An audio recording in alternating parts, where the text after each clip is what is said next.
வணக்கம், இது உங்கள் தினக்கதிர்.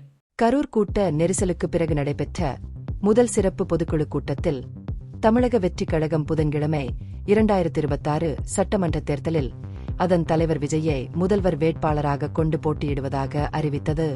இந்த தேர்தல் ஆளும் திமுகவுக்கும் இடையே நேரடி போட்டியாக இருக்கும் என்று கட்சி அறிவித்தது. அதிமுக பொதுச் செயலாளர் எடப்பாடி கே. பழனிசாமியின் முயற்சிகள் இருந்தபோதிலும் இந்த முடிவு தற்போதைக்கு அதிமுக அல்லது பாஜகவுடன் எந்த கூட்டணியையும் நிராகரிக்கிறது. மகாபலிபுரத்தில் நடைபெற்ற கூட்டத்தில் நிறைவேற்றப்பட்ட ஒரு தீர்மானம் எதிர்கால தேர்தல் கூட்டணிகள் குறித்து விஜய் இறுதி முடிவை எடுக்க அதிகாரம் அளித்தது. கோயம்புத்தூர் கூட்டு பாலியல் வன்கொடுமையில் இருந்து தப்பியவருக்கு நீதி வழங்குவது போன்ற முக்கிய பிரச்சினைகளை நிவர்த்தி செய்யும் 12 தீர்மானங்கள் இந்த கூட்டத்தில் நிறைவேற்றப்பட்டன. வாக்காளர் பட்டியல்களின் சிறப்பு தீவிர திருத்தமும் கவுன்சில் எதிர்த்தது.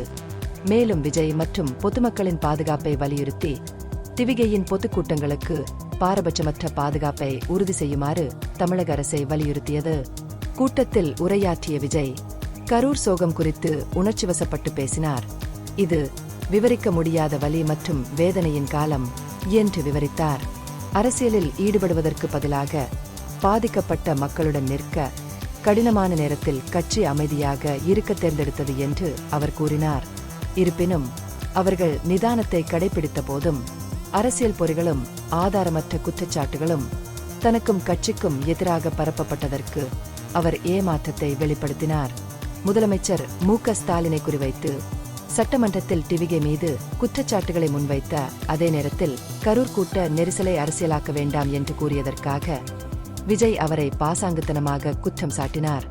ஒரு உறுப்பினர் விசாரணை குழுவை அவசரமாக அமைத்து சம்பவம் நடந்த உடனேயே உயர் அதிகாரிகள் மற்றும் காவல்துறை அதிகாரிகளால் வழக்கத்திற்கு மாறான பத்திரிகையாளர் சந்திப்பை ஏற்பாடு செய்ததற்காக திமுக அரசாங்கத்தையும் அவர் விமர்சித்தார். இந்த துயர சம்பவம் தொடர்பான அரசின் விசாரணையின் பாரபட்சமற்ற தன்மையை விஜய் கேள்வி எழுப்பினார். இதுபோன்ற நடவடிக்கைகள் விசாரணையின் நியாயத்தன்மையில் கடுமையான சந்தேகங்களை ஏற்படுத்துகின்றன என்று கூறினார். மேலும் தமிழக அரசு இந்த விவகாரத்தை கையாளும் விதத்தை கடுமையாக விமர்சித்ததாக உச்ச நீதிமன்றம் கூறியதையும் அவர் மேற்கோள் காட்டினார். கூட்டத்தில் நிறைவேற்றப்பட்ட ஒரு தீர்மானம் மேலும் கூறியது, கரூரில் நடந்ததாக கூறப்படும் பாதுகாப்பு குறைபாடுகள் மற்றும் செயற்கையான குழப்பம் ஆகியவை பொதுமக்களிடையே விஜயின் பிரபலம் அதிகரித்து வருவதால் ஏற்பட்ட விரக்தியால் தூண்டப்பட்டிருக்கலாம் என்று கூறுகிறது.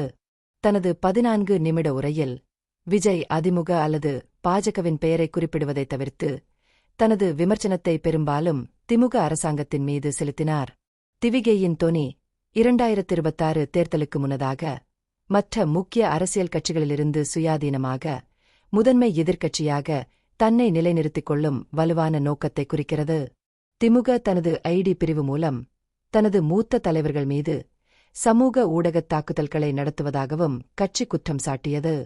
ஆளும் கட்சியின் தோல்விகளை உண்மைகள் மற்றும் ஆதாரங்களுடன் அம்பலப்படுத்தும் எதிர்க்கட்சி பிரமுகர்கள் தேவையற்ற சட்ட நடவடிக்கை மூலம் மௌனமாக்கப்படுகிறார்கள் என்று மற்றொரு தீர்மானம் குற்றம் சாட்டியது. அடுத்த மாநில தேர்தலுக்கு முன்னதாக அரசியல் ரீதியாகவும் சித்தாந்த ரீதியாகவும் திமுக அரசாங்கத்தை சவால் செய்ய டிவிகேவின் உறுதியை இந்த தீர்மானங்கள் கூட்டாக பிரதிபலித்தன.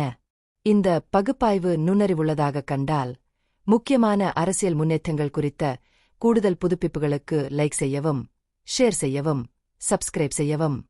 இது உங்கள் தினக்கதிர். நன்றி.